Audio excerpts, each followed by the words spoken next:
On this one or no?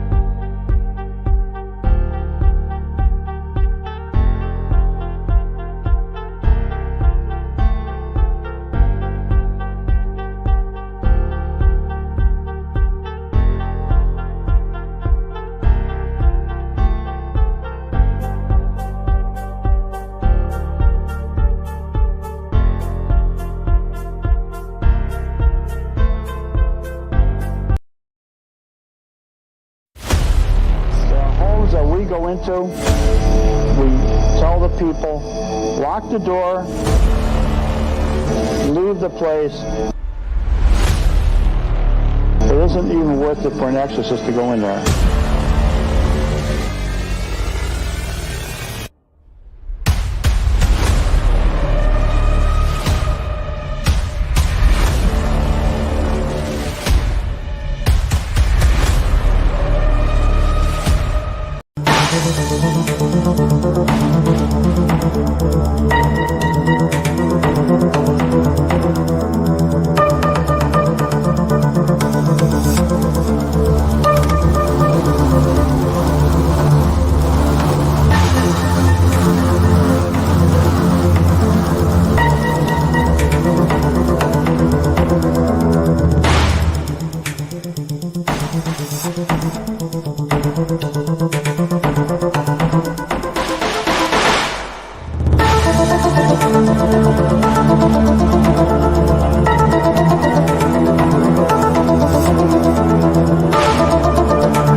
Good evening, everybody. It is Wednesday once again and time for the Warren Files.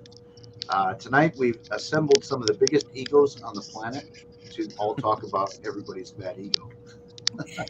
Now tonight's topic is how big egos can really hurt in the paranormal field. It can hurt with clients. You can really mess things up by having you got to check your ego at the door when you're trying to help somebody. I've just a real quick personal story to start it off. I found myself a couple of years ago almost judging clients by their emails and solving the case because I thought I knew everything. And turns out 3 years later, like I knew nothing. I mean, compared to what I know now. So, it's but that was my ego getting in the way. And I definitely had to check that. So tonight we have Bill Slevin. We have Joe Frankie. It's Connie Koenig. You got it. Okay, good. And Father Ken Torres. So, I think Bill should display an example of maybe a big ego. That's my big ego. Not everybody has a big head. So let's start off. Let's just go around the box and we'll start with Bill and maybe tell a little story or something about how you've encountered some egos or just any story related to where a big ego is a problem.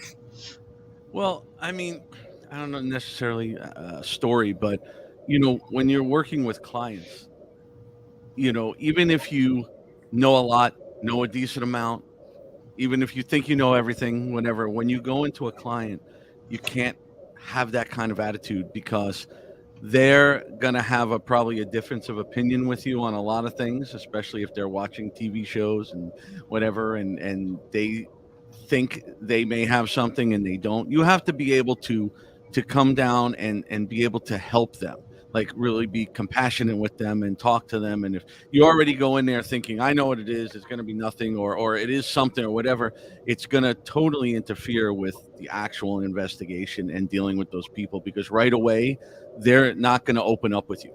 If they're not comfortable with you, they're not going to open up and tell you things that you need to know. Because a lot of people don't want to tell you, personal info unless they feel comfortable. And if you go in with a big ego, you're definitely going to have a roadblock with that. Totally agreed. Yeah, it's like I said, I started out, I would almost judge these clients, not judge the client, but, solve the case by their email. And it's really, that is a bad route to go. And it's, it really gets in the way, especially like if your ego is so inflated that you think you know everything, and so, well, I can solve this. I don't need anybody's help. So I've definitely dropped back to a place where, I've got all you people in the foundation to rely on. Like I ask you guys questions all the time. I mean, you guys probably see it in the chats and stuff. Like, I got a new case this week where she hit me with a question that I was like, wow, I don't have an answer for that. I better ask around. That is not my field of expertise. So, Joe, what do you think about it? What I mean, you've been around for a long time, and obviously worked with the Warrens and things like that. So I'm sure you've seen, and I'm not saying the Warrens, but I'm sure you've seen big egos in the time that you've been doing this. I have, unfortunately. I mean, let me start out by saying there's no one anywhere in this world that knows everything about this work. I don't call it a business. This is work. It was work that I feel I was chosen for, and we probably all were, in some way, shape, or form. But what bothers me is the people that don't or aren't willing or don't want to put in the work or the years to get where I am today and where you all are today. There are people that want instant notoriety, and it's all that I call it the look at me syndrome, and that's why for many years I never did conventions because I always thought of it as always trying to one up somebody else. Oh, look, I got bumper stickers, I got a book, I've got coffee mugs with my group's name on it, and but what really separates the men from the boys is when you get a case and something actually happens. Yeah, I Stickers love like you too. these, Thank you. stickers like these. Yeah. These are what's. You need to Well, send me one, Jeff. I need one for my truck. I think Joe has them so all. I don't know. I have to ask Dana. Sorry, Joe. no, that's okay. So when these people get a case that actually has some merit to it, they turn tail and run the other way because they don't know what to do. They don't know how to handle the situation. I mean, it's rare, but if you look at some of these video clips, if you watch some of these things on YouTube channels, Slapped Ham is one of them I've watched. There's other ones. People send in these videos, and these so-called air quotes alleged paranormal investigators will be out somewhere in the public or in a private home investigating, and something will happen, and they'll get freaked out. And remember watching Ghost Hunters many years ago, where Brian was on, and something happened. He's like, "Dude, run!" And that was like his big catchphrase, "Dude, run!" And I'm looking at the screen, going, "You made yourself look like such a fool." I mean, people bring you into their home or their place of business, looking at you for help and for guidance, and they see you get afraid and run. I mean, it's not all about the money shot, going in and getting a video clip or a photograph or an audio recording, and then you throw it all over your social media. That's egotistical. The stuff that I get, I don't put stuff up on social media. I have a Facebook page, a personal one. I do have one for my other group that I started 30 some odd years ago, but I don't put that stuff up there because I'm there to help a family with their business or their home that may have activity and may not. But I'm just trying to use all my knowledge. And like you said, Jeff, I have a whole network of people to go to. I don't know everything. I could bounce stuff off you, off Bill, off Padre, and we can collectively try and figure it out.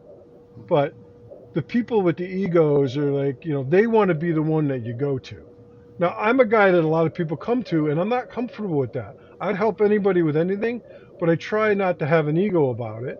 When I get an ego is when people question me, like, who the hell are you? And I'm like, well, wait a minute. I've been around for almost 40 years, and I studied under the best. I said, I think I know a little bit of something about this work, but I don't know everything. So I'll leave it at that. Sounds good. So, Connie, what's your take on this?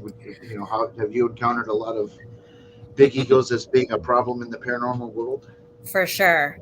I was actually on a team that I'm no longer affiliated with. And there was somebody on that team that, for whatever reason, it's like They were lying and doing their best to manipulate, telling lies about me as if they were in competition with me, which was extremely bizarre because I'm a female, this was a male. We have different skill sets, but he felt very threatened by me for some reason. And I have yet to figure out why that is. And I mean, it was just so blatant and so unnecessary. And the lies and the just all the garbage was just causing so much drama within the team. And everybody in the team knew that he was doing this, and he had, had a habit of doing things like this, but yet it wasn't addressed. And so I had a huge problem with that because I'm like, don't we have a purpose? Aren't we supposed to be doing this for a reason? And now we have all this side garbage that's interfering with everything that we're trying to do. And it's making me not trust anybody now because of this and because it's not being properly handled. And he was running around telling people, oh, Connie just wants to be famous. Well, I'll tell you right now, there's so much that I do behind the scenes that I don't share. I don't share all the cases that I work on. I don't share the things that I do, when it comes to my spiritual work. There's so much that I don't share because it's not about that. It's such a deep thing for me. Like, this is my life. These are the things that are important to me. Helping people is very important to me, but I'm not going to broadcast.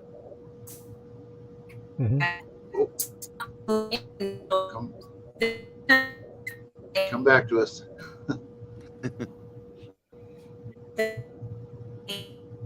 I'm losing Connie. Yeah. I was irritated by the missing section. There you are. There you go.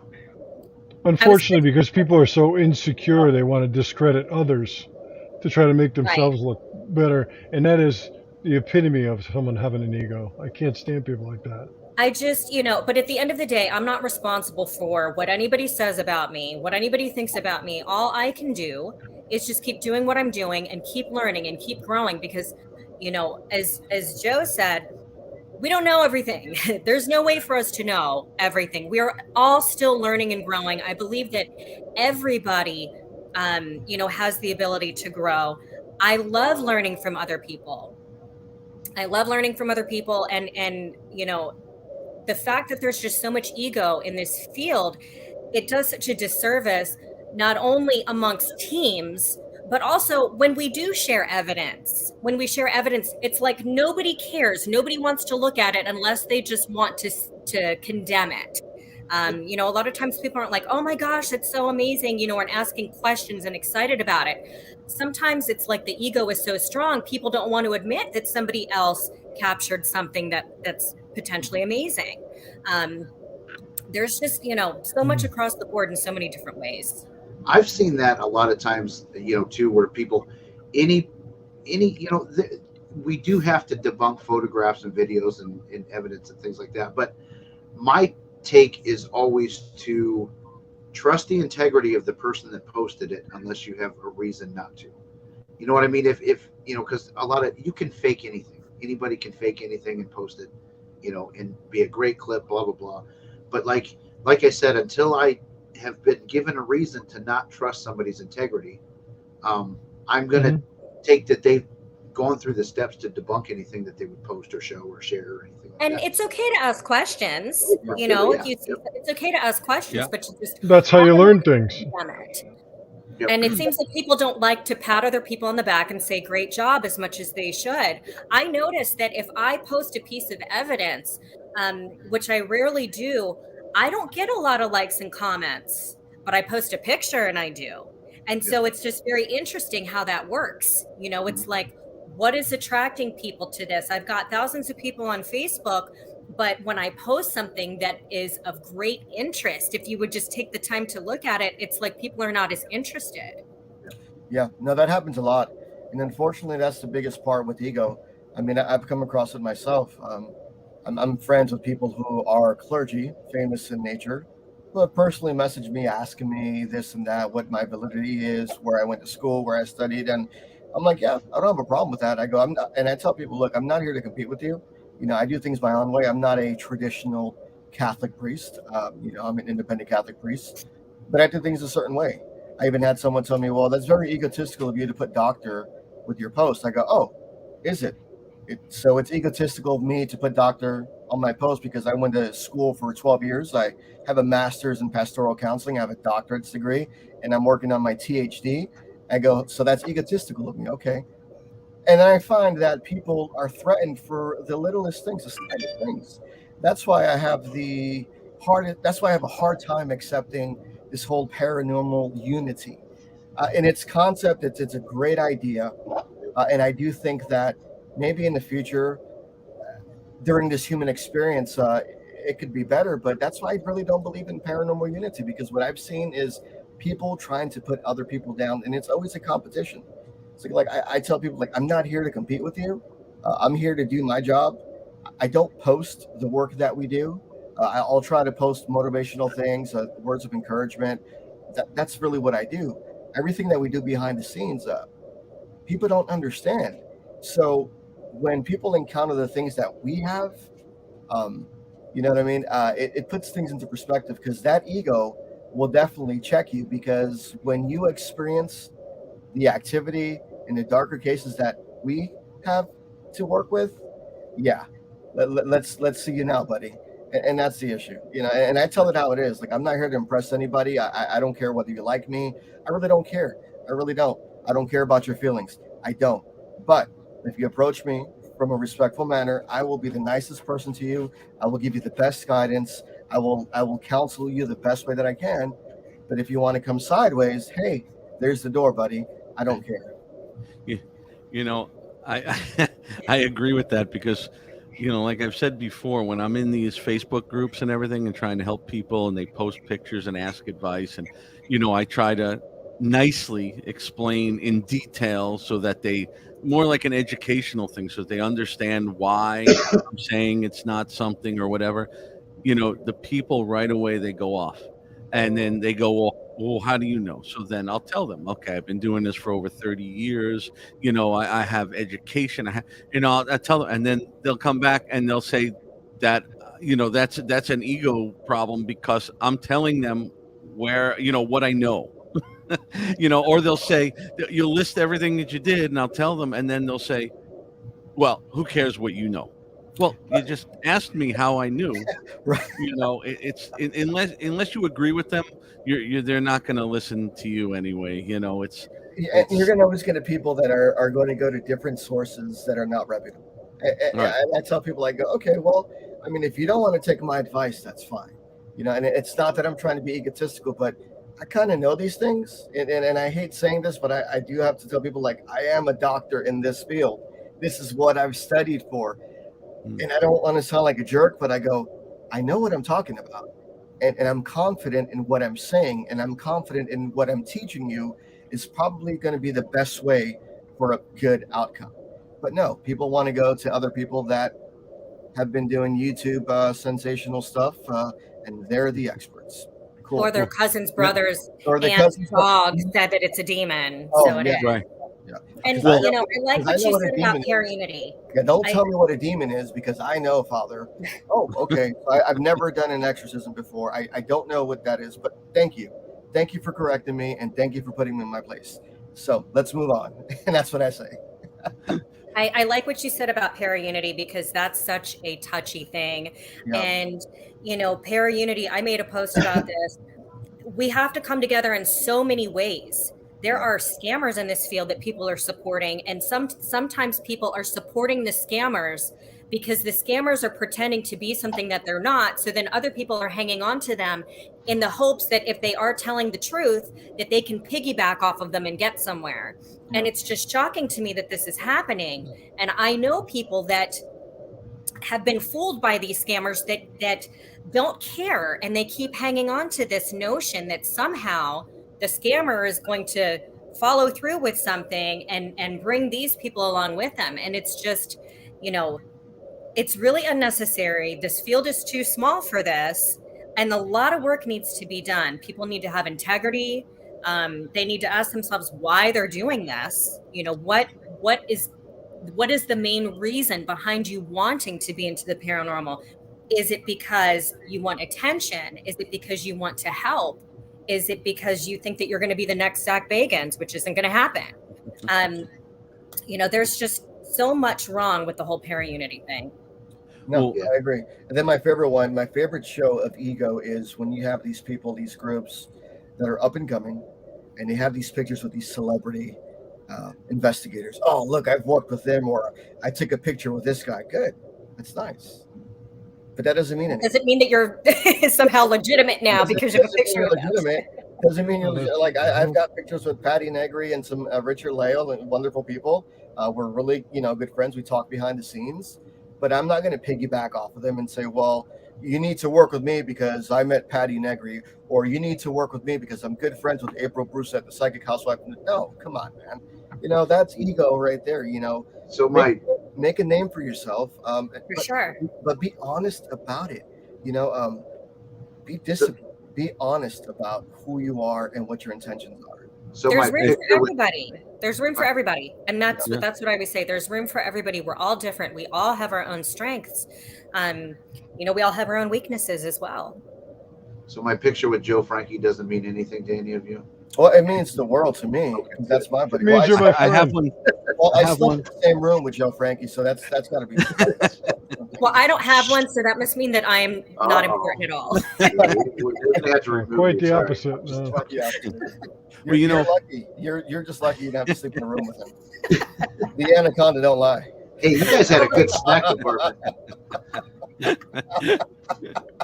Oh, It was like a college dorm in that hotel room. You guys had snacks, the refrigerator, you had drinks. That was Yeah, well, fantastic. Yeah. because we're famous, because we make so much money off of the work that we do. Yeah. Because we come out of pocket, to go to I've different. never made any money. I don't Yeah. charge. Making the money. Do you know, like we were talking about with the para-unity thing, and like we say, even if you weren't part of like a foundation like this, if you know local teams, I work with a lot of local teams around here, and you could ask them for advice, you could ask for help, but what's funny is some of these teams, I actually had a team one time years ago get mad at me because they found out I took on this case that was in their area and I stole their client. Well, it's like, first of all, we don't get paid. So I didn't steal anything from you, and the people contacted me. So like, I never understood things like that. It's like, So that actually happened to me too. Someone reached out to me for help. They knew that I was part of the foundation. I don't think they quite understood what exactly the foundation was. And then when I called them back, they said, "Oh, you know what? This is not your territory. There's a local husband and wife team out here that are psychics. That this is their territory."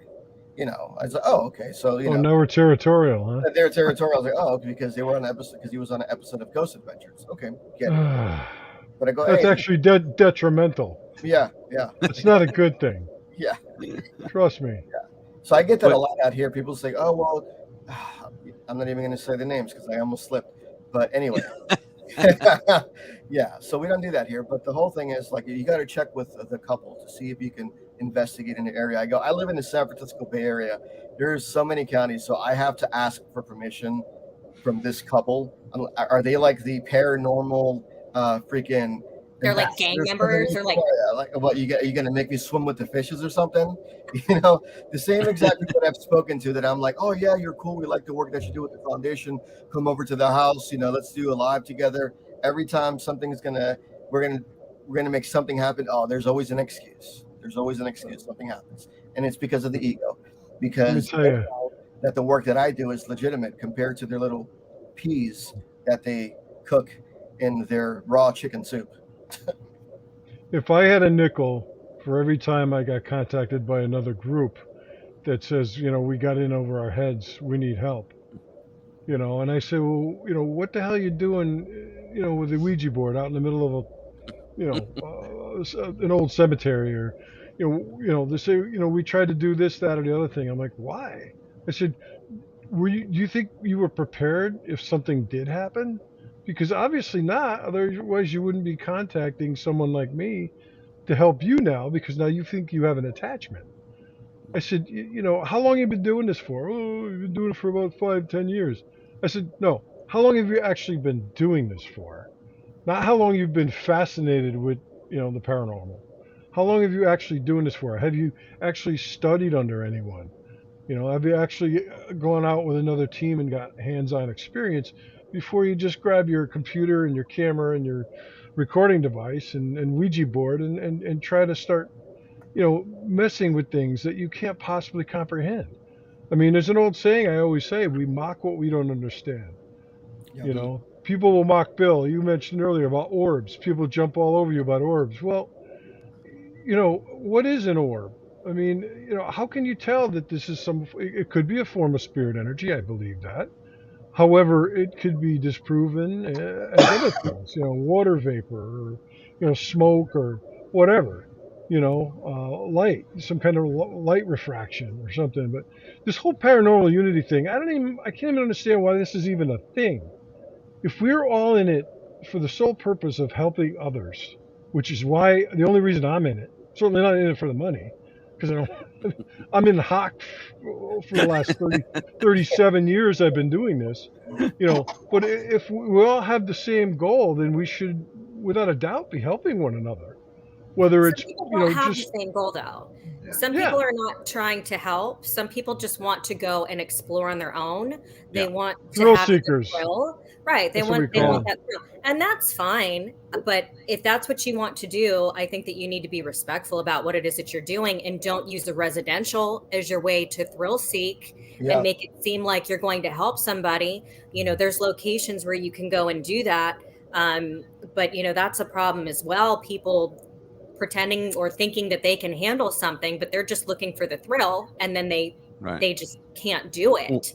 But I think across the board, there needs to be like a code of ethics about this stuff, and we need to do a better job of pushing out the people that are harming this field, the people that are going and making it so that we can't access locations anymore, or being Sadly, there's more of them than there are of people like us. Yeah. Guys, what do I always say? What's my famous saying that I always say to our team? Stay humble. Yeah. Stay humble. I don't care who you are, okay? I'm no different than anybody else on this call or anybody listening to this call. I'm just a guy that's been doing it a long time, just like Bill. I don't know everything. Bill doesn't know everything. Am I a paranormal expert? Maybe. Depends on the definition, how you define that. And I love how people say that there's no such thing. I totally disagree with that. There is. Well, I was waiting to bring that up. I was actually waiting to bring that up because I've worked with a lot of people and dealt with a lot of people that I would 100% call an expert. People are hung up on this term expert, and they don't understand. Expert doesn't mean you know everything. Expert means you have an authoritative knowledge of something. It does not mean a doctor is an expert, but that doctor can't cure everything. They don't know everything. People are so hung up on that word expert. I don't know why. I get that all the time. You know what an expert is? In the military, they taught us an expert is a person who can master the basics. If you can master the basics of human kindness, being humble, being gentle, and having a general knowledge of certain things, and fine-tuning that knowledge, that can make you an expert. I really do think experts in this field, I consider Joe an expert. I consider Bill. People, honestly, I consider people that are part of the foundation to be experts collectively. I don't consider myself an expert. I consider myself knowledgeable, because I think for experts, you have to be good at a certain thing. And I think the paranormal encompasses so much more than just orbs and dust and equipment. There's quantum physics, there's psychology, there's biology, the study of human behavior, emotions. It's just such a broad term that I think, to be called an expert or deeming that expert, I guess in some parameters within your study and your scope of your ability, you can be an expert. But in general, I think that they're really not so much expertise, so to speak. If you know what I mean, it's a broad term. It's an umbrella term, so to speak. And if you can master all of that, if you can master all the secrets of the universe, then I guess that's an expert right there. I think, unfortunately, experts are gauged nowadays by the number of YouTube followers they have. Yeah. Or the number of or if they're on a big TV show on a network. Yeah, and that's just me trying to be humble, be humble about it, because like I don't know everything, and I tell people, I could have. I've turned TV shows down yeah, through the years. yeah, I've turned them down. I'm not going to stand there and these producers that are fresh out of college tell you, okay, I want you to stand here. This is what I want you to say. I'm like, well, no, that's not how it works. yeah. I've gotten into arguments with them. I said, you know what, forget it. I don't care about your television show. I don't I care about agree. TV. I got a face for radio. I don't want to be on TV. I had a In fact, very I'm going to small. turn my camera off right now. I think each one of us has an expertise in a certain area, and that's what Oh, makes not- us an not expert. me. Yeah. Well, I mean, and that's just my I'm a opinion. fraud. You can hang drywall, Jeff. Well, Yeah, I that's can do that. that's coming I from the can't. doctor, okay? It's coming from the doctor, so you got to take that prescription. I Well, appreciate that. it's like, why do I do conventions and libraries and schools and all this stuff? It's more for educational, Yeah. teaching them Educate. how to do it. I tell people most of the time when I'm talking to people in the Facebook and the groups and stuff, I don't say expert talking about myself, except when I'm talking about technology. For 30 something years, I've been an IT director. So I am an expert in technology and photography and CCTV and all that. So that's how I can debunk a lot of the stuff that's on photos and videos. I'm also a graphic designer for 20 something years. So I know how to use Photoshop. I know how to use video editing programs. I can tell when something's been, messed with, Manipulated, or yeah. so it comes from, I'm also in school for parapsychology and metaphysics, and everything we learn every day. Every time we go on an investigation, every time we do any kind of case, we learn from each other about everything. But when we're telling you, hey, I've been doing this long, I'm telling you this is what this is, it's not an ego thing. It's trying to educate you. If Based you on want to, experience, right, when Exactly. you've done hundreds of cases compared to somebody that has not even had one, or somebody that had 10, there's going to be a difference. There's absolutely going to be a difference. So, right. I don't get offended by the term expert, and I'm not sure why people, like you said, why people are just so offended by that.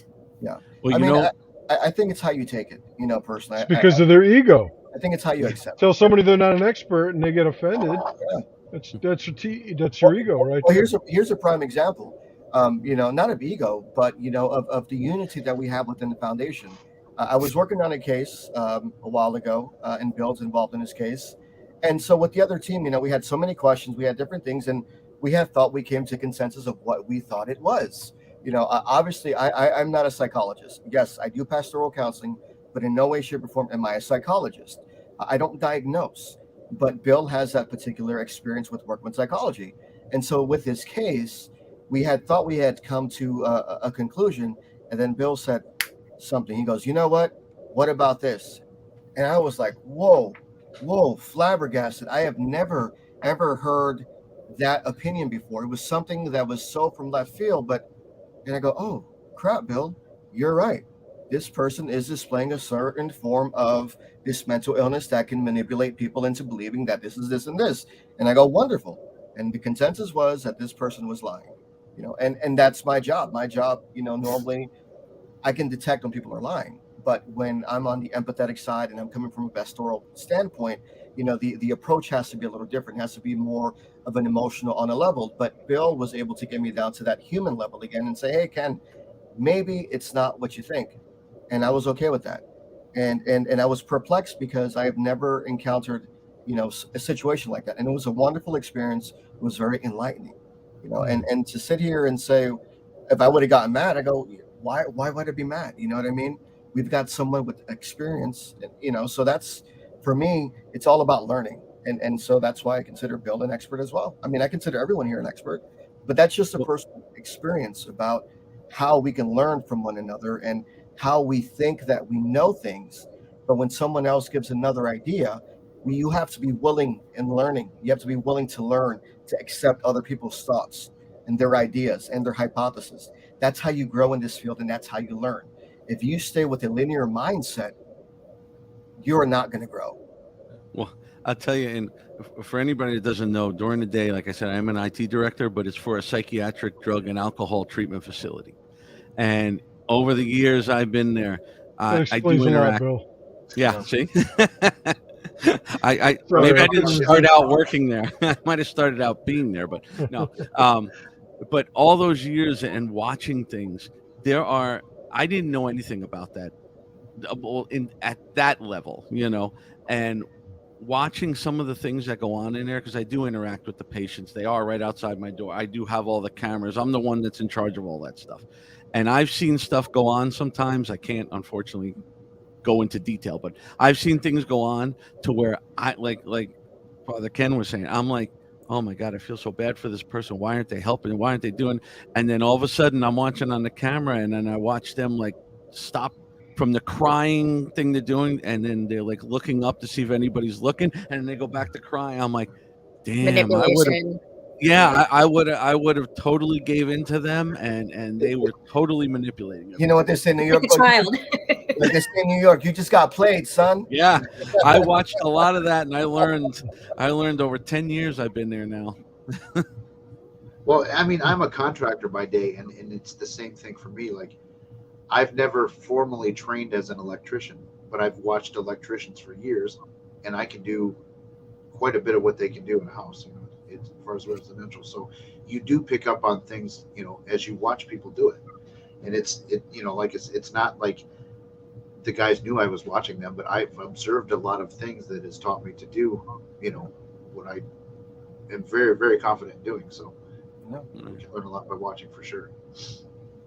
Yeah, And we all come from different backgrounds too.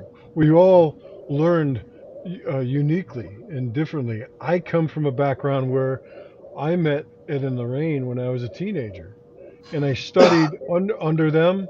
I studied with them. I went on cases with them and observed and took notes on how they handled certain things. And after doing hundreds of cases over the years and being involved in exorcisms, and you learn. You never know everything, but you learn. But you put that side by side with someone that just watches TV shows and goes out and buys some fancy equipment that lights up in all these pretty colors. And they're It's using it in their house constantly. never investigate your own home. I That's mean, what you're supposed to tell that story about me, okay? it's a joke, and I try not to, at least in public anyway, criticize, because again, stay humble. If you're criticizing other people, they're thinking, "Oh, who the hell are you?" kind of thing, and you have an ego, or you can be accused of that. But I sit there watching some of these shows. I don't watch many of them anymore anyway, but I sit there watching them, and I'm like, why are you doing that? Why are you challenging something that you don't understand? Something that can affect you? I mean, we're just mortals. Yeah. You know this, Padre, right? Yeah. Look what we went through in New York with that poor young gentleman. Yeah. We're just mortal men, but we're here to do God's Want work. to tell that story, Joe, so the audience can know? I'll let you tell the story. You are a better storyteller than I am. Well, we were at a convention because we were graciously invited by one of our members up in the New York area, upstate New York area. And a gentleman and his friend came in. They were young, probably in their early to mid 20s, would you say, Padre? Around that. And they approached our table, and they asked for help. They said, the friend was actually saying, my friend here has some kind of affliction, and he feels like he has some kind of attachment. And so we asked them some basic questions, and Ken, you and I kind of looked at each other like, we need to do something right now. I gave him the rosary. He was pale cold, and the rosary in his hand was hot. And when he approached me, he approached the table. He didn't know we were going to be there. He approached Joe, but when he saw me, he had a really nasty look, and he walked away.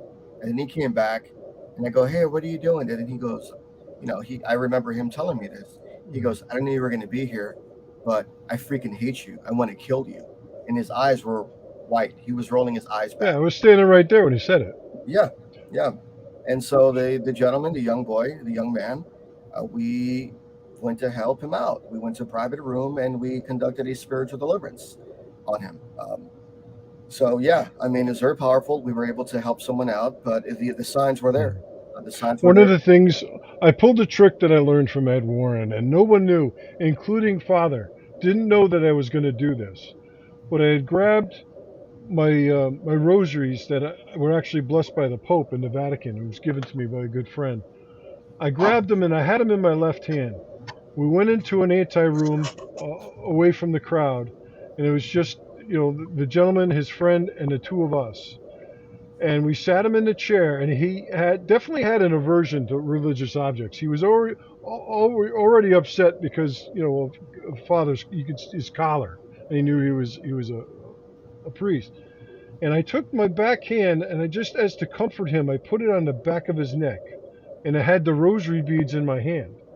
And he just freaked out, like he lurched forward and started to, I don't know, Convulsed. would you say growl? Was And growling. he had such an aversion, and he didn't even know the object was in my hand. He didn't even know what it was. And And as I was pouring holy water on his head, scratch marks were coming across his forehead.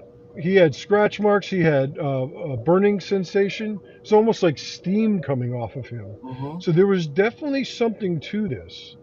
And then during the deliverance session, uh, I remember that the entity tried to deceive us by trying to say, okay, it's gone.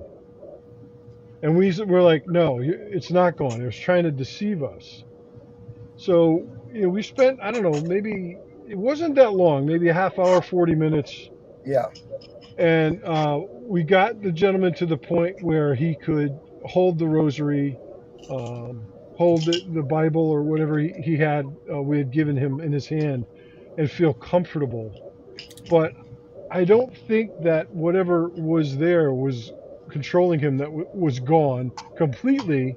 No. I gave the gentleman our card and asked his friend specifically, please contact us and let us know how this gentleman's doing. And I haven't heard from, this was back in October, and I never heard from him. No, I So haven't heard. I don't know. I think we definitely brought some comfort to this gentleman. He for years he's been suffering. He said it's been a number of years, but I'm not convinced that it was totally gone. No, I don't. I just think it Father, left. I don't know. What do you think? I wasn't sure. I think it was pretty interesting. I knew that the entity was trying to deceive us. I was like, Oh okay, yeah, you're not well, that's gone. what they do. It's not that simple. I knew it, and we both knew it, and so we were successful in liberating him for that time being. It The was issue difficult for me to hold him down. And I'm Yeah, a big, I mean, strong guy, and I was trying to hold this poor kid down. he is basically 5'7", 100 pounds wet, 100 pounds wet, literally. But the issue is he was having issues with his past. He had a traumatic family history that dealt with a lot of physical abuse, a lot of spiritual abuse from the church. And what he was looking for comfort in some sort of retaliation toward his family. So he was dabbling with different practices of magic, Norse magic, Wicca, paganism. Not that there's Divination, forms of divination. forms of You divination. open the doors. You open the doors. And not that there's anything wrong with that, but when you are in a weakened state of mind and health, and you're looking for a quick resolution, And you're his conjuring up- intention. and He the was a victim. wrong, that's where we have a problem, and that's where we come in as a foundation to let people know, hey, there's nothing wrong with what you're doing, but let's backtrack a little bit and look at the original intent. He made himself a target by opening himself up and opening these doors. And I've told this story many times before, but I remember Father Gary Thomas told me, Ken, you know who he is. Yeah. He's an exorcist. Yeah. Father Gary Thomas says right. he was helping me on a case about 10, 12 years ago. And he said, remember, Joe, he says, there has to be an opening where you, whether you willingly or unwillingly or knowingly or unknowingly, let these things in. They hook in, and you've got to heal the hook so that they can't do it. Yep. It's super important. People don't understand that. They The latch thing in is, to do something. once they're in, Bill, we were joking before about the proton packs and stuff. Once these things are in, they're very hard to get rid of. You can't just come along like Ghostbusters and suck it up in the old ecto chamber. It doesn't work that way. People got to understand that when they're playing with fire, they're going to get burned. Sometimes it takes a long time for those burns to heal. Hey, Jeff, I just want to give a quick shout out to everyone in the audience that's tuning in. And David Childers, hey, thanks for tuning in, man. I cannot wait to do that event with you in July. Joe Frankie's going to be there too, supporting the veterans. So it is an honor to be doing a presentation with you, David. Appreciate it. Hello, David. Hi. You guys actually brought up an interesting topic too. How many times have you seen, and I've seen this quite a bit, where the client's ego is as big a problem as any paranormal investigator ego out there whatsoever? I'm sure you all have Well, stories of that. that happens. I've got a few instances where that happened, but it only happened because the client had other groups come into their home first, and filled their head with things like, classic example is, oh, you have a demon in this house, we can't help you. I've had that many times. And then they finally found me or someone like me who knows what they're doing. And you can't put the crap back in the horse. Okay, it's very hard to talk someone off the ledge when they're like, I have a demon in my house. I'm like, relax, you don't have a demon here. We're going to figure this out together. But you get some people that are just like, well, who are you? These people told me I have a demon. I know I have a demon. Yeah. This is happening. This is happening. And yeah, you're right. Now the client has the ego, and then you got to deal with that. And then you got to say, well, look, I'm here to help you, but unless you're going to listen to me and follow some basic instructions, then I can't help you. We need to work together. That's unity. Hey, Joe, prime example, and Bill, prime example of a case that we were working out of Texas. I won't go into too many details. It's been a couple of months already since we haven't heard from that individual, which is fine. I'm going to assume that everything is fine. But, we went in, we were very meticulous about how we approach our things. We had certain requirements on which you needed to meet in order for us to work with you. And we had several meetings, and there was so much back and forth, and there was a lot of negativity, a lot of attitude, a lot of, I know this, I had this person come in, I had these groups come in, I had this parapsychologist come in, blah, blah, blah. Okay, so do you want our help or do you not want our help? Simple as that. And so I think finally we got to the point where they realized that we were serious about what we do and that you're not going to be able to pull that ego stuff with us, and that we're going to help you the very best that we can. And every client's going to be treated the same way. Simple as that. Well, we are going to be the very thing is, a lot of these teams, I'm sorry, Bill, I'll let you talk, but I just want to finish with this. A lot of these teams that come in, they may have the best intentions, but they may not have the knowledge.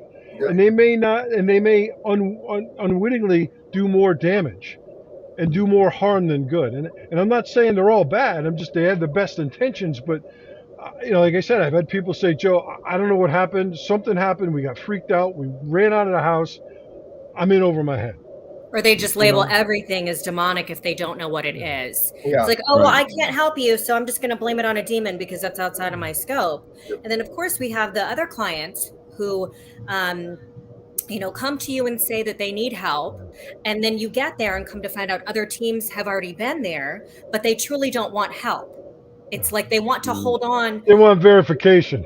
They want to hold on to the novelty that their location is haunted, and then come to find out they're thinking about, somehow monetizing something with it. I think it's cool. It's like, well, that's not why we were told we were coming here.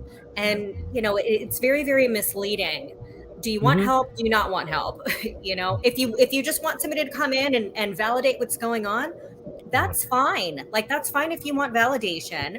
But, if there's something that shouldn't be there, don't you want it to be where it belongs? You shouldn't want to hold. What if it's somebody's grandmother? Do you want this entity being in the home? Don't you want her to move on? Or even if it's pretending to be a grandmother and it's not, don't you want that to move on? Whoever it is does not belong here. We've got a couple of applications that I can go back and show you guys if I find them, where specifically it says in the application, if you find something and you decide to make a movie, I would just want a portion of the proceeds. Or if you're going to write a book about it, please make sure you include me in it. I wouldn't touch that with a 10-foot pole. Okay, well, we are not the team to help you out. As soon as that comes up, that's it. That application is red flagged. Well, it shows you what their true intentions are. Yeah. And I've encountered egos too in clients to where, a lot of them screw around with things that they shouldn't be because they're strong enough to handle it. They don't have to worry about what, Okay. And then they F around and find out if you know what I mean. And then they call us and say, hey. Yeah. I have a guy right now that I'm dealing with. He's contacted me. And he doesn't have. I'm not saying he has an ego. He's actually very respectful to me. He's very nice, and it's the only reason I keep talking to him. But the problem is, it's the other teams. If you want to learn and if you want to enjoy this and go out ghost hunting, like I think Connie was saying before, you want to go out and you want to do public stuff, that's fine. Don't go to people's homes because you don't realize the damage you do. So this guy's had multiple teams come to his house, and Wow. I've seen the videos, I've seen the audio, everything that he has, and there's nothing there, and I know he's confused because people have told him he's had multiple teams come there and tell him he has a portal, and then they just leave. I said, remember this: a team that knows what they're talking about would never come to your home, tell you you have a portal, and then say, sorry, I don't know what to do And with just it, leave and it leave. there. Yeah. They instill paranoia, then Yeah. they also help with the part of the pareidolia, where you start seeing things. I mean, and that's the thing when you're working with residential cases. I tell people, look, if you're out in the field and you're collecting evidence, that's fine. Have fun, be safe. Just make sure you're well guarded and protected. But if you Yeah. want to come over to the residential side, you have to understand that there are risks. You are dealing with families that are in need, families that are scared. You're different. You're dealing with different personalities, different age levels. You're dealing Emotions. with different emotions. You're dealing with the history of the property, and then you actually have to ask deep questions. We ask about drug abuse, sexual trauma. We go deep into our clients. We need to find out everything from the beginning. And if you're not comfortable doing that, then maybe the residential side is not for you. Because Yeah. the last thing you want to do is say, you know what, I've been in the field for 5 years. I've got 100 locations that are haunted under my belt. Let me help out this family. Okay, cool, but are you going to help to capture evidence, or are you going to find a resolution? And that's what I tell people. That's the difference with us. We'll go in and we will provide you with a resolution, not just Remember, got something here. Bye, we're done. remember what Clint Eastwood always says: a man or woman needs to know their limitations. Mm-hmm. So if a group goes in with the best of intentions, I got no problem with that. But if you reach a point where, like, look, I think I'm in over my head, or certainly beyond my scope, of experience or knowledge, Get get a help. hold of someone, get help, ask for help. There are people Just out back there, away. like all of us here, Heard that enough. will be willing to step in and help you, and then you'll gain more experience. Okay, Exactly. and the people that don't have egos are the ones that say, thank you guys so much for helping. I really want to help this client, but I was in over my head. As opposed to the people like, yo, who the hell are you? This is our case. They get very territorial, Yeah. very standoffish, It's and they're like, well, ridiculous. this is our case. I'm like, look, I'm not trying to steal your case. I'm trying to help this person. What's Yeah. up, Ray You know? Sabino? How you doing, brother? If we don't help you, it's going to become our case. That's what's going to Right. happen. Yeah, but at what cost? At what yeah, cost? The exactly. family, you're dealing with families, you're dealing with emotion, you're dealing with people's lives here. I've seen families, I've told you the story where I've seen families huddled together in their living room, and every item of clothing, every stitch of, every lamp, every piece of furniture, every pillow was in that living room, and the rest of the house was empty. The family would huddle together in one room closest to the front door because if something happened, they would flee. That's so And that sad. is sad. Yeah. That is sad. One of my first cases was like that. I was maybe 22 years old. And I went in there, and this family grabbed me and pulled me in, and they all collectively hugged me, and they said, thank God you're here. And I said, okay, I'm here. I'm going to do what I got to do. You guys go and try to get some sleep, But and that place was exercise, for lack of a better term. But the family still moved. The psychological trauma of living in that home. Yeah. But to see that, I mean, I was brought to tears. You I mean, know, and that's the question that we have to ask ourselves. Are you prepared to deal with the human emotions, the human behaviors? Are you able to detect when someone is being deceitful? Are you able to detect when someone is in distress? Can you tell by their body language whether or not well, I have a bullshit meter. I bring that and with me. thing that we have to do? I mean, I've been going crazy in the researchers group, just posting my thoughts on my work that I do, and it's just to try to educate our team.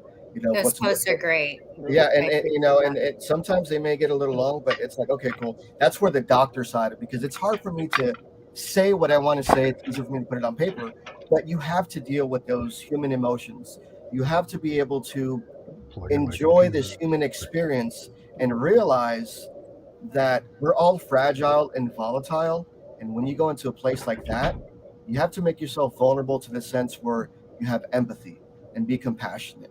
Not just like, well, guess what? I've got 25 T-shirts in the back of my truck. I've done 75 paranormal conventions. I'm your guy. 1-800 bust a ghost. Okay. Well, there's nothing wrong with selling a couple of T-shirts, right, Bill? Wrong with that, but you know what I mean. I'm kidding. Or Funko Pops. Yeah. I'm gonna go put on my shirt, Joe. Yeah. There's nothing wrong. Paranormal investigator, 100% free. Yeah. I'm gonna go get my shirt. Get your shirt. I'm gonna get a tattoo that says. I noticed you weren't wearing it. Well, I'm but so bad. but it's all true. It's like, if for somebody out there, what's your priority? Is it going and posting, look what I captured, or is it, oh my God, look at how these people are so happy that I just helped? It's two different parts, and that's where you forget the ego. Go in, if you're going to do residential, go in to help people. There's no ego involved in that, I've watched be a humble case. about it. Be humble about it. I've been watching a case here for a couple months where there's a lot of egos involved in this client, and I am literally watching this person become crazy because of what these ego maniacs have told her. I mean, so she runs through her list of evidence, and none of it is legit. It's, well, this expert told me this, and this expert told me that, and this expert saw a demon in the background when we were on camera. I didn't see it, but they said it was there. And they are literally making this person crazy, and it's sick. The guy that I'm dealing with right now, I heard the audio. He sent me it must have been a phone message. It was the audio talking about the clip that they found in his house where a piece of dust flew past the screen, and this team, I don't know who they are, the team was telling him straight out, this is an absolute spirit, and you have something in there, and he played it for me because he wanted me to see it, and I keep telling him they don't know what they're talking about, and I don't mean that disrespectful. It's that they don't know what they're talking about, and I understand. I don't expect him to just fully believe me, because he's had multiple teams come in there, but that's the problem. It's kind of like the people on TV. It's entertainment. I watch them. It's fun and whatever, but the problem that they're causing is people that believe they're haunted are most likely, a lot of times, people who watch the shows, and then you come in and tell them, no, that's not what that is, or that's not how this happens, and they don't want to believe you because they look at the TV as being where everything is demonic. So demonic is just super, super common, and it's just all the time. And expert is a person who is known.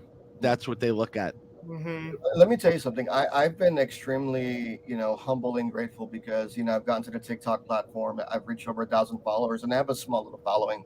And I try to post good information on there. But what I'm extremely grateful for is that I have people that have over 15,000, 100,000 subs on TikTok, and they personally message me every day, giving me thanks or asking me for advice or asking me, hey, can you come on my live with me?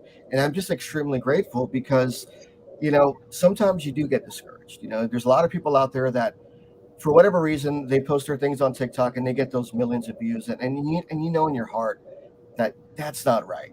But once those million subscribers hit, there's not really much you can do to try to change their mind because it's clickbait.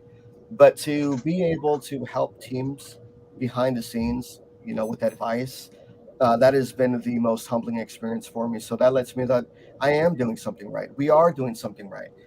We may not be famous in that sense, but for me, it's not about being famous. It's about just quietly, humbly submitting yourself to your divine creator, whatever you believe in, and putting out good work and having good intentions. And I think that once you have those attributes and those qualities and those tangible skills that people see, I think that speaks for itself. Being of service to others helps us heal. Yeah. And that's very, very important. That's my payment. My form of payment is having a family contact me and said, Joe, I don't know what you guys did, but it's gone. I haven't been able to sleep like this in months. Maybe I That's didn't do anything. Maybe it was just psychosomatic, and I helped them just by showing up and Yeah. And listening to sometimes them. you that's just the thing. empower Yeah. them, Yeah. give them some empowerment. Well, And that's that's what I tell them. I tell them, I said, look, you need to help me help you. I'm not just going to come home and spread some pixie dust and everything's going to be fine. wave a You wand. need to help me know if there is something here that you do not want here. You need to take your home back, Yeah. okay? And I'll give them instructions and tell them what to do, and I'll help them. But they attribute it to what I did or what I said or whatever, and I'm like, well, yeah, but you were a very big part of that because this is your home. Yeah. This isn't my home. I don't live here. Eventually, I can come in and stay with you for a night or two, but eventually I'm going to have to go home, you know? And you got to be careful because if you don't know what you're doing and you do that, what could happen is after you leave and you're gone, you're home, then holy hell breaks loose in their house. Yep. Now you stirred the hornet's nest, and then they call you and you don't return their calls. People do that. No, Yeah. I don't know what they did, but everything's all going like hell in a handbag, and I can't get a hold of him or her. They won't return my calls, and I'm like, oh my god, you know.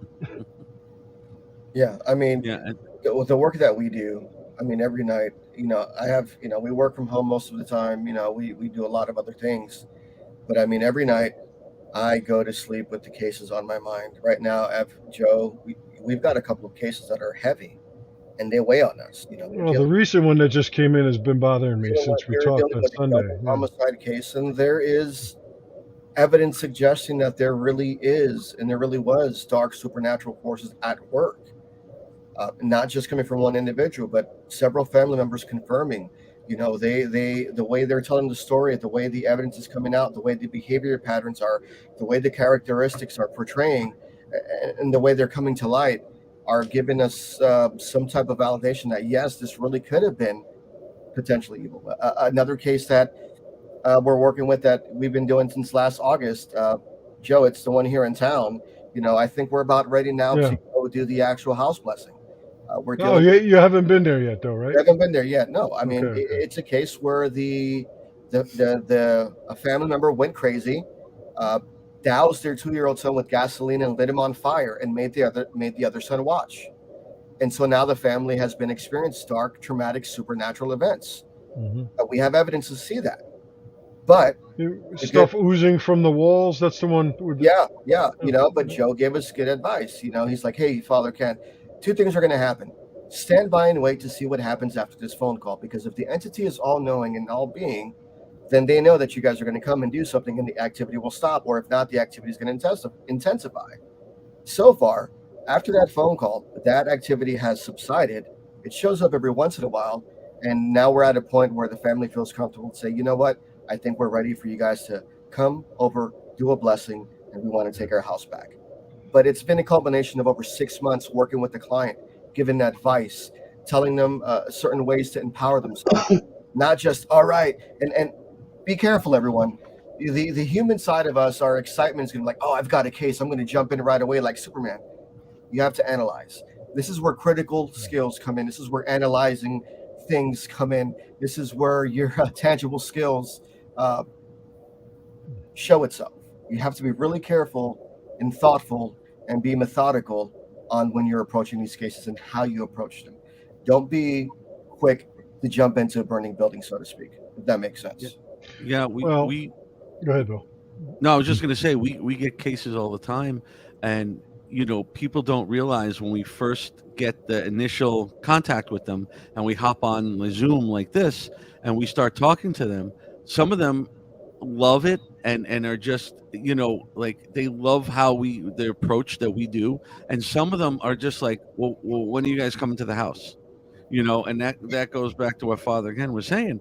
You have to go over this. You have to study everything. You have to listen to everything, hear what's going on, and see what before you just go flying into the house all the time, because it's not going to help them anyway. This will help them more.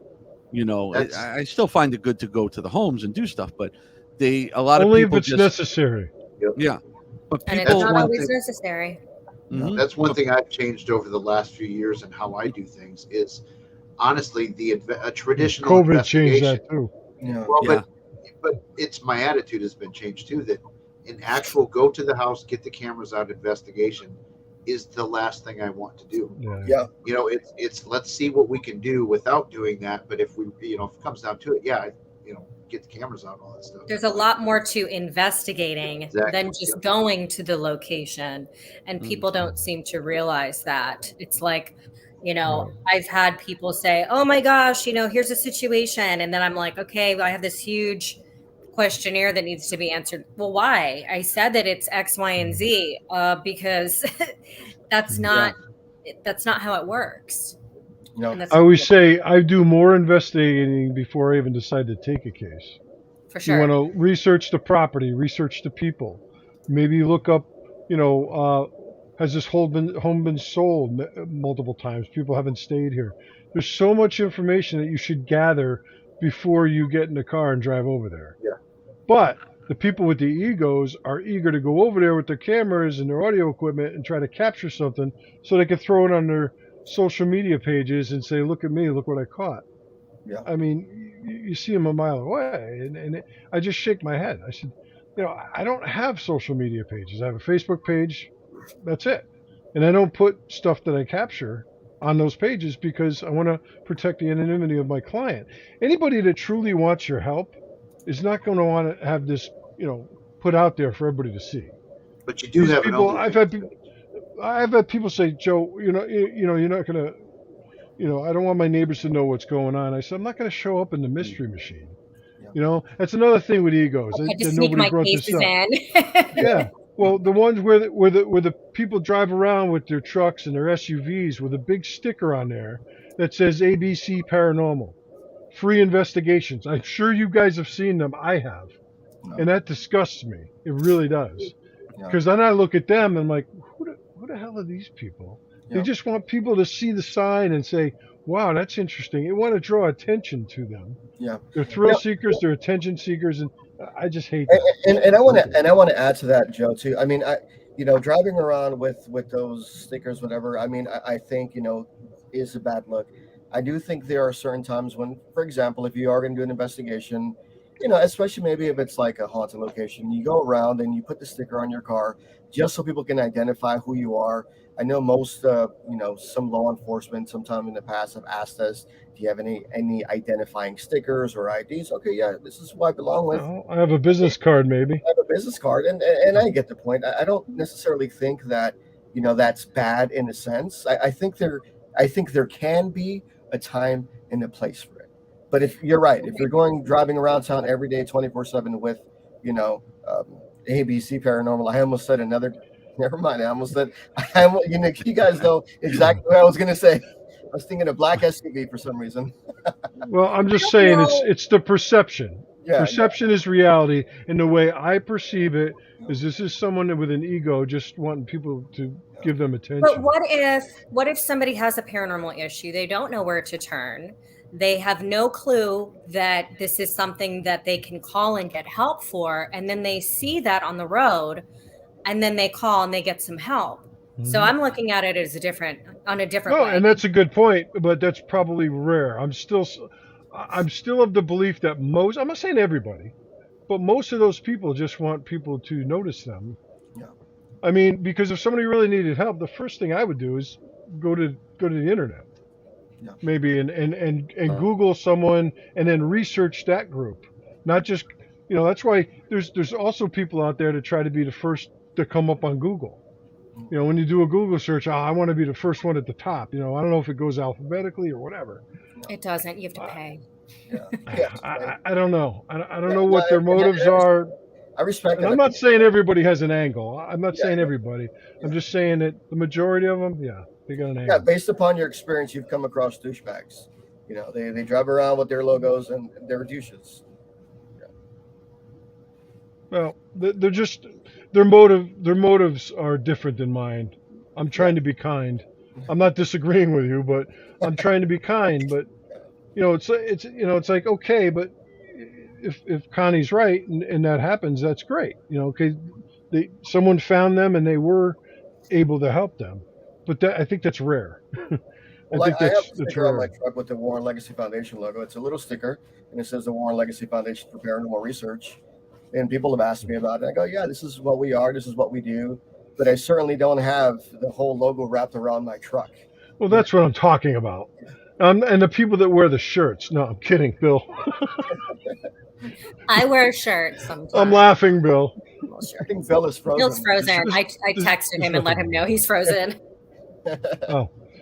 No, there's nothing wrong with the shirts if they're done correctly. I think everything is just people. about intention and how you carry yourself and, integrity. And there's, bad seeds in every little And they facet ruin it. thing, They ruin it for. There's more weeds than there are flowers. Yeah. We're flowers, but trying to get through those weeds to find the actual people that could help you, and weed through all the BS, and it's hard. And I personally am not in competition with anybody. I had a case once not too long ago where someone contacted me and said, "Well, yeah, Joe, can you come over on Sunday? Because I got this team coming over Saturday night. I want to see what you think." I said, wait a minute. If you've got someone coming in, I said, let them come in. If they can help you, great. If they can't, let me know. I said, I don't want you comparing me to anybody else. I'm not in competition with anybody. That's not what I do. But people, they just want that verification. They don't even want the help. I've had people say, well, I don't want to get rid of it. I don't want it to leave. I just want to see if I have it because I think it's cool. I'm like, well, that's really not what I do. So. Well, and it's like, why? Like, why would you not want to move it on? Like, what are you getting out of it? And I understand it's like, oh, we can coexist peacefully. But why should that be? If this is somebody's child, let that fragment move on. It doesn't belong here. It shouldn't be here. The case I was referencing was a restaurant. So it was a draw for them. People thought it was cool. They would come to the restaurant because, it's a haunted restaurant. And he's like, well, I don't want you to get rid of it. I'm like, forget it. I'm not coming. Just like you'll go to certain locations and on their clause and their addendum says, you will be kicked out if you try to cross over the spirit. Okay, cool. Yeah, I'm done. I'm leaving.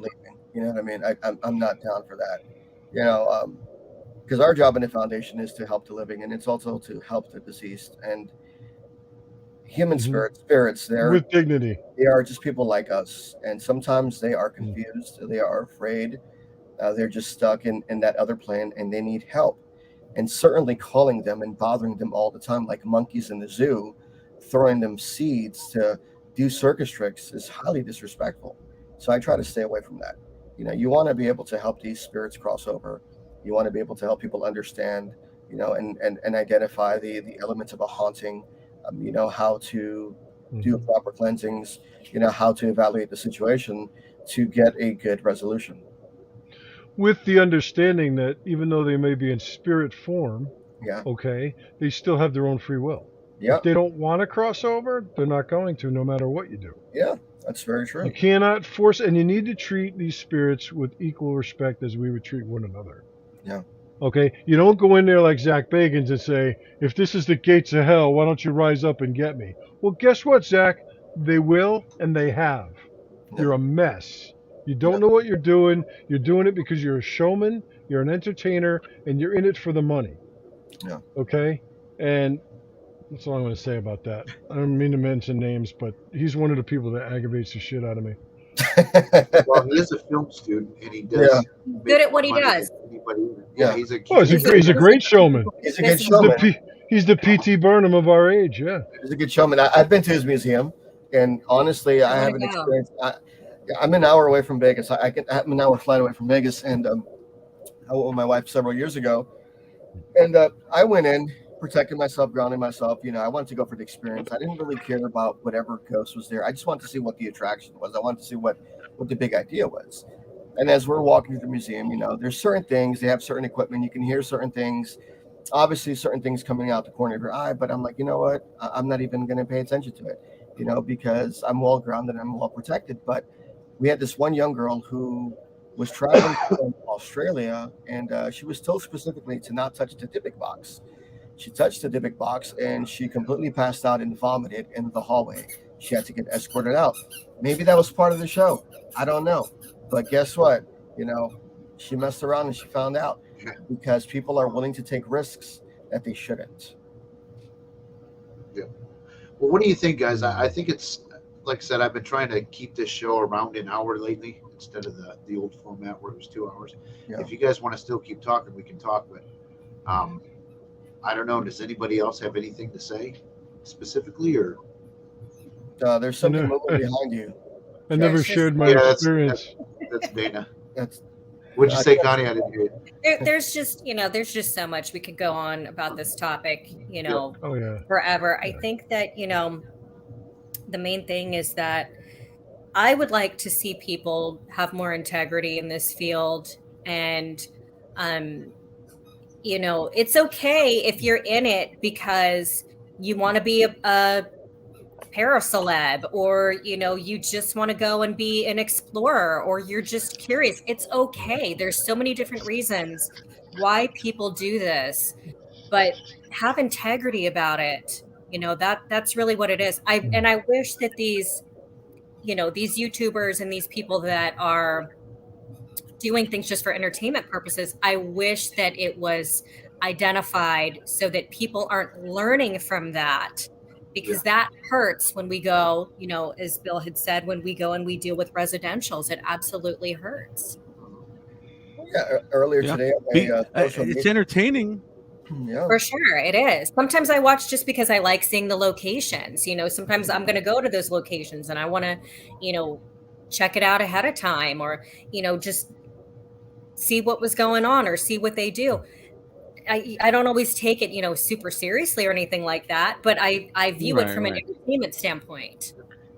Prime example of how these, shows can hurt ego. Someone on my social media earlier commented, because I teach classes, I have, my own platform and I teach classes, and someone said, "Oh, you're going to start charging money from the experiences that you've learned for free and from the things we can watch on TV for free?" I go, "Yes." I go, "I am charging because I put together these classes that you can't see on TV, because it's my time, it's my education, because a lot of the work that I do is free. And yes, I am charging for my classes. I am charging for these lectures, And people they were like, "Oh, well, we can watch this stuff on TV for free." Okay, good. I've been chastised for that as well, and of course you get people who say real mediums would never charge people. It's a gift, and, you shouldn't charge people. I don't always charge people. I don't do a lot of one-on-one readings. That's not something that I do a lot of. I do a lot of, my mediumship stuff during investigations, or sometimes it's spontaneous. And if that happens, I'm not going to be like, "Well, hey, your grandma's coming through. If you want to hear what she says, I need $40. Put another quarter in the phone in the slot. But if I'm going to sit down and teach other people how to develop their own gifts, then that's taking my time. It's taking my energy. So that's completely different when you're putting together a class. I have need to pay the bills too. Yeah, no, I have to agree. I think people should have no problem charging for classes and stuff. Now, it depends on the person doing it.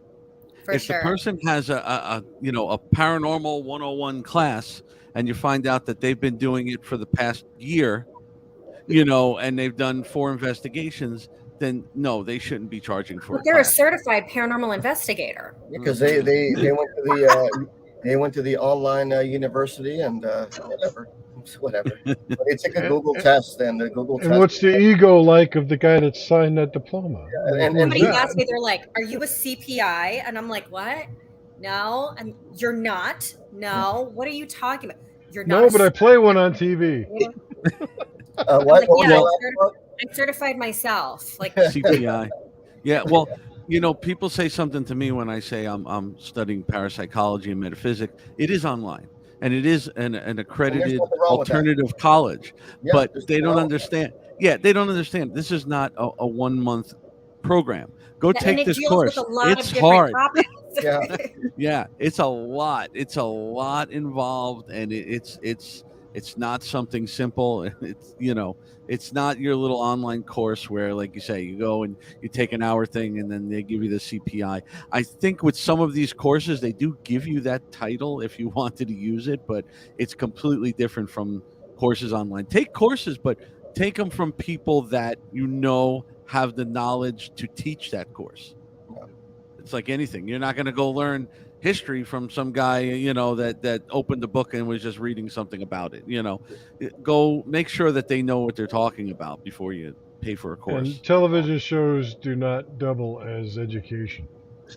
Well, it's I don't care who you are. It's like I tell people for $15 a month, you get private access to me for 2 hours. You'll learn about different world theology, different religions.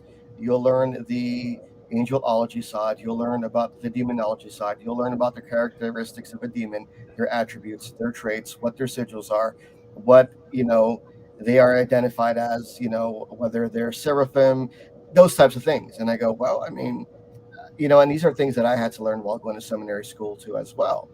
And it's like, well, I spent a lot of time studying these things, and it came at a cost, but I'm offering that to you at a cheaper price. And people are like, well, I'll just learn. Okay, yeah, you can read about it.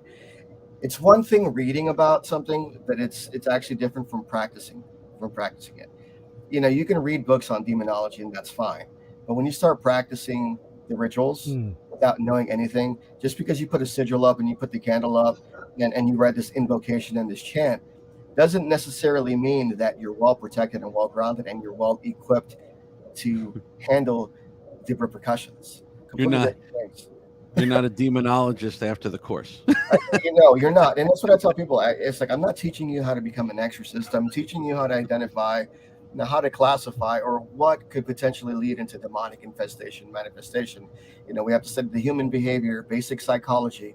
We have to understand human emotions. We have to understand the physical language of the body, behavioral detection, looking at the eyes and dilating, the hand movements, how they speak, what their tone is, the vibrational tone. Let's see if you can detect whatever.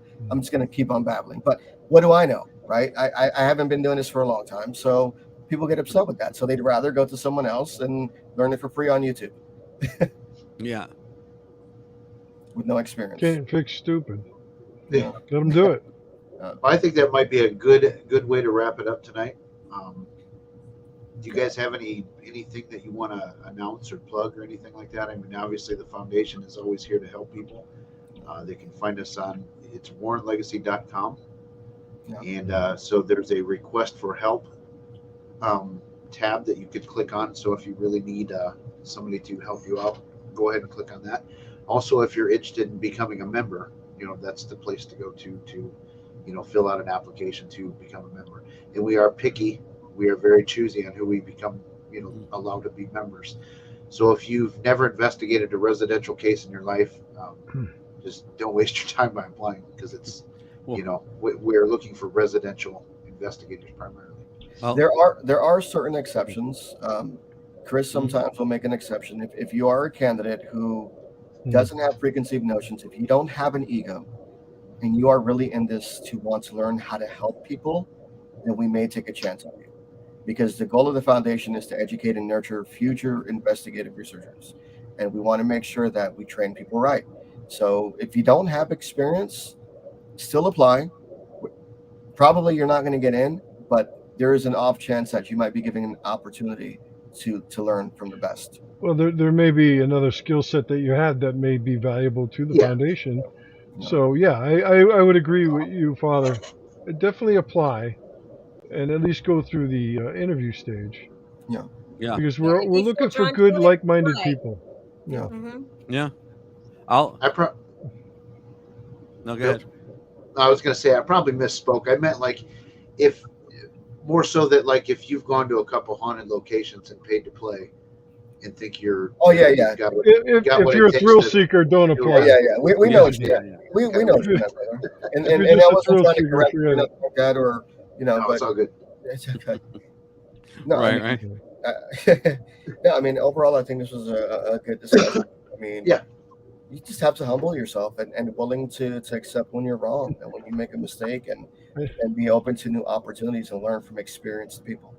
I never will told say you I have. my story, Jeff. This is yes. We're going to end this with Joe's story. This is a great story. It Oh. involves. Are you going to name the name? I'll let you do it if you want to. No, I don't think I will. I don't want to shame, But it's a it's very famous TV personality.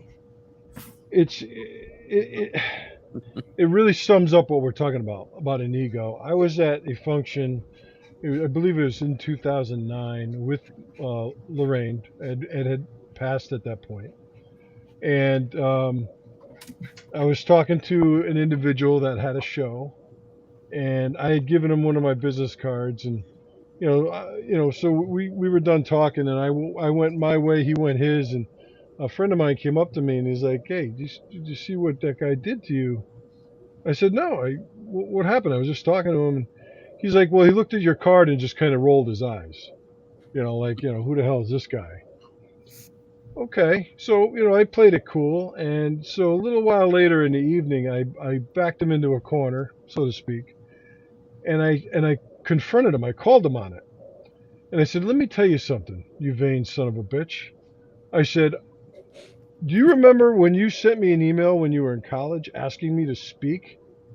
I said, if you want to know who Joe Frankie is, why don't you go and talk to that nice little old lady right there?" And I pointed over to Lorraine. She found out about it, not by me. I didn't tell her. But she found out about it, and she reamed him. And she's like, "Don't you?" I told him, I said, "I've been doing this work since you were in diapers." I said, "So, don't roll your eyes and disrespect me like that just because you happen to be on television." Hey, And, you know what they say, you know, Joe. You know what they say. Sometimes we just live in a paranormal state of mind. yeah. Well, that kind of ego will get me pissed off, and it's not something you want to see. It's pretty ugly. You like what I did there? Yeah, I heard you. I heard you. Yeah, it's Wise not like ass. it's not like Joe is a small guy. So if Joe corners you in a corner, you better be a little bit. No, it afraid. wasn't about. I didn't mean to threaten him or anything. I just said, if you want to know who I am, go ask this nice lady right here. Yep. And I've met the Warrens. I've worked with them since I was 18 years old. And at this point, 2009 is a dozen years ago or so. But don't look at my business card and roll your eyes like, who the f is this guy? Yeah. Hey, Bill, do you know what my favorite motorcycle is? A what? Do you know what my favorite type of motorcycle is? What? It's called a mule. Oh, Jesus. All right, I think we need to wrap it up before we get sued. Yes, go ahead. Hold on, I just want to off of that a minute. I just do want to plug two upcoming things real quick to appease my ego. So Stay with the Funko guy. March 4th, if anybody is down here in the local South Florida area, March 4th, I'm a guest at Sunrise Comic-Con, and we have a panel at 2:30. They're, educating people and talking about stuff. So if you want to learn a little more, and then March 30th to April 2nd, I'll be a guest up at MegaCon up in Orlando, and I'll we're be going at to have MegaCon too. Yes, she'll be up there. We're going to have multiple panels on that Saturday, and we're going to have the whole booth set up, all the equipment. Come up, talk to us. Any questions, anything. So if anybody's in the Florida You area. got to see Bill's equipment. It takes 3 tables. The guy must have $200,000 worth of equipment. It's mind-boggling. It's It's mind-boggling. It takes a good hour and a half to go through it all. Oh, it really is. It really is a great show. Funny. Yeah. You guys are so funny. You guys got me Ryan over here. Somebody's getting a visit from HR tomorrow. I see it coming already. There'll be a lot of questions tomorrow. Yeah. 10 Hail Marys and 10 Heart Fathers from you. All right, everybody. Good night. Yeah. Good night, everybody. Thanks All right, for watching. kids. See us in 2 weeks. God bless. Talk to you This soon. is Bye, always Connie. Bye. Bye-bye.